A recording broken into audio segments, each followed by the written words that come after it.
My name is Paula Sabbaga, and I am a writer.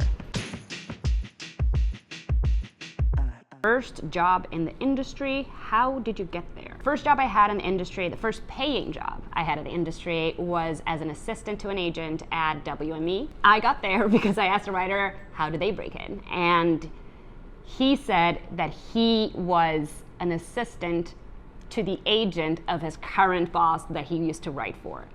And he said that was a very interesting way to work and navigate throughout, so you can start from the bottom. And that's what I did. I went to an agency to really start from the bottom and understand how the industry worked from a different perspective than being a writer. And that led me to where I am today, absolutely. Who is your most valued mentor and what impact did they make? I think my most valued mentor is studio executive named Amanda Paley. She was the first ever general meeting that I ever had.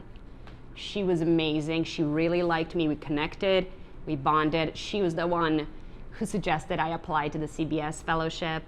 I applied to it, I got in, and she was assigned as my mentor to help me develop a pilot, and then consequently helped me get staffed on Dynasty, which started my career. So yeah, not only is she a mentor, but she's the reason my career exists, and I probably owe her my firstborn. Most impactful projects of your career and why? I think my first ever job in the US writing for a show called Dynasty was a very, very, very big impact for me because it got me to where I am. It made me a writer. It made me work with other people that saw me as a writer. But I will say right now, I am writing a feature for Disney Plus, which is something I never thought I was ever going to do. So that has been pretty great. I think the most interesting and exciting development in my industry, which is long overdue, are the diversity initiatives that studios and networks and production companies are now trying to adopt. And so now I go to a pitch meeting and I'm not just pitching to people who have absolutely nothing to do with my life as an immigrant or as a foreign or as a Latina, or I'm in the room and I'm not the only Latina, I'm not the only gay, I'm not the only immigrant. And that is so great to be there because it also takes out the amount of pressure that sometimes we carry when we have to speak on behalf of everything that we represent. What impact can young people have? Why is their voice so important? I honestly think young people learn things so much faster than we do. I know that I learned things much faster when I was younger than I do now. So I think we tend to think that we know everything, but young people really do know better.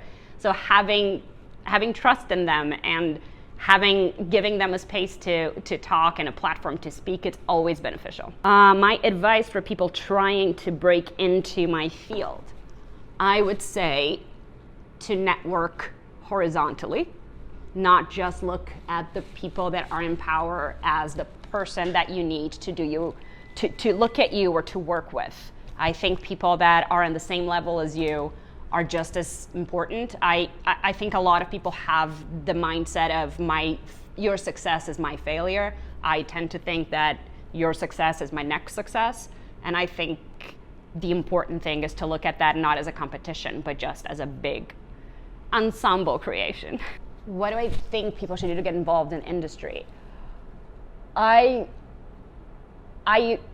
The shitty answer for me would say write every day, but that's not something I do. I think it's just to keep your mind as open as possible to things that can become something you can write about. And that doesn't mean just read scripts, and that doesn't mean just writing or watching TV. I think talking to people that you've never actually thought about talking to, exploring other points of view, even if it's like go outside, go to a museum, a park, a different restaurant, just having different experiences and observing how different people or people who don't act, think, or look like you act towards something gives you an array of different possibilities for you to think about characters. My biggest challenge in my career happened when I was between visas. I came here as a student and I needed to be someone who worked. And for that to happen, I had to wait 5 months without even being allowed to look for a job. I overcame it, honestly, by selling my eggs. Like all of us. Like all of us do.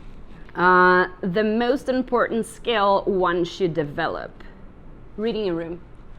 I think knowing the people that are around you and how they behave, how they act, how they respond, how they not respond is very, very important for you to be in a writer's room or for you to be in a general meeting. Just know what people, what the vibe is so that you can deliver exactly according to that vibe. I think there's a lot of people who can't really read a room, and that really doesn't work well. So practice reading the room. Advice you would offer my younger self. I think that no one has the same path. I think when I was younger, I thought I needed to do every single thing that I read that my idols used to do, so I could be exactly like them. But having talked to so many people and heard so many different stories about how they ended up where they are, realizing that there isn't one path was something that I think I could have used a little earlier to put a little bit of the pressure off and focusing on trying to be myself and trying to find the way that my path would take me.